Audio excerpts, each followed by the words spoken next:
আমাদের গ্রামের হারেজালি সে কোনো চাঁদাবাজ নয়, সন্ত্রাস নয়। তাকে মিথ্যাভাবে একটি অস্ত্র দিয়ে তাকে ফাঁসানো হয়েছে। আমরা এলাকাবাসী সবাই জানি সে ভালো ছেলে। আমরা এর সুষ্ঠু তদন্ত এবং সুষ্ঠু বিচার চাই। যে অন্যায় করেছে অন্যায়কারীর বিচার চাই, কিন্তু মিথ্যাভাবে এই মামলা আমরা প্রত্যাহার চাই। হারেজালির মুক্তি চাই, হারেজালির মুক্তি চাই।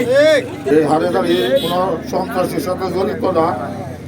হারেজালি এই এলাকার একটা মহৎ লোক, একটা মহৎ ছেলে। তাকে এই শেরপুর 5ই আগস্টের লুট করা অস্ত্র এবং কি থানা নোট, জেলখানায় নোট। হারেস কোনোদিন রাজনীতি করে না, কোনো সন্ত্রাস করে না, সে একজন ব্যবসায়ী। তাকে যদি এইভাবে যে ইনফরমেশন দিয়ে তার পরিত্যক্ত পানির ট্যাঙ্কির মধ্যে পুরানো বাড়িতে অস্ত্র রেখে একজন সোজা সরল মানুষকে ফাঁসানো হয়েছে, তাহলে সবাইকে এইভাবে ফাঁসানো হবে। আমরা অনেক দিন ধরে এই এলাকায় একসাথে বসবাস করতেছি। হারেজালির এরকম রেকর্ড নাই যে হারেজালি কি অস্ত্র, হারেজালির হাতে অস্ত্র পাওয়া যাবে। হারেজালি কি সন্ত্রাস? হারেজালি একটি ভদ্র ছেলে, অত্যন্ত একটা ভালো ছেলে, ব্যবসা করে খায়, সে কোনো সন্ত্রাসী নয়। তাই আমি প্রশাসনের দৃষ্টি আকর্ষণ করছি, সুষ্ঠু তদন্তের মাধ্যমে এই ষড়যন্ত্রের উদ্ঘাটন করা হোক এবং হারেজালিকে মুক্তি দেওয়া হোক। একজন নিরপরাধ নিষ্পাপ হারেজালিকে যৌথ বাহিনীর মাধ্যমে তাকে থানায় উঠায় নেওয়া যায়।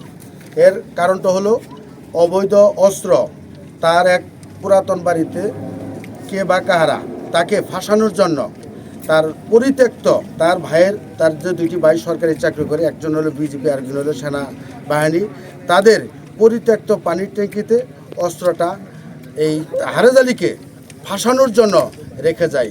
অস্ত্রটি আমরা পরস্পর শুনতে পেলাম শেরপুর থানা থেকে 5ই আগস্টে এখান থেকে নেওয়া হয়েছে।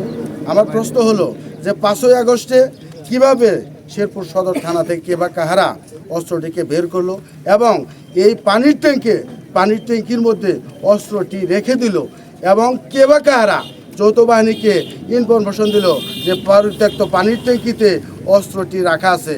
আমি মিডিয়ার মাধ্যমে একটি কথা পরিষ্কারভাবে বলতে চাই যে ব্যক্তি যে নাম্বারে যৌথ বাহিনীকে ইনফরমেশন দিয়েছে যে যে পুরাতন বাড়িতে অস্ত্রটি পানির ট্যাঙ্কিতে আছে এবং সেই মোবাইলের নাম্বারওয়ালা ব্যক্তিকে ডেকে নিয়ে জিজ্ঞাসাবাদ করা হোক, তাহলে আমি মনে করি